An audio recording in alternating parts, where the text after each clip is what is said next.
आज मी बनवणार आहे टमाटरची चटणी. तर लोखंडाचा पॅन घेतला, त्याच्यात टमाटर 2 भाग करून ठेवले. त्याच्यानंतर आलं आणि लसूण टाकलं. चांगलं फ्राय करून घेते आणि राईचं तेल टाकलं. गोडे तेल टाकलं नाही, राईचं तेल टाकलं आणि चांगलं भाजून घेतलं आणि मिक्सर भांड्यात काढून घेतलं. हे बघा, मिक्सरच्या भांड्यात काढून घेतलं, पण वाटायला गेले तर माहीत पडलं की लाईट गेले तर काय करू. मग शेवटी काय केलं, आपला खलबत्ता घेतला आणि मिक्सरच्या भांड्यातलं सगळं टमाटर चटणी ना आबडधोबडनं वाटून घेते खलबत्त्यामध्ये, दगडी खलबत्त्यामध्ये.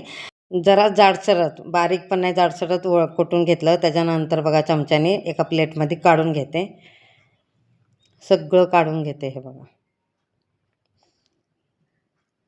त्याच्यानंतर त्याच्यात टाकते कांदा, बारीक चिरलेला कांदा टाकला आणि शेंडो मीठ टाकलं, लाल मिरची पावडर टाकली आणि राईचं तेल टाकलं.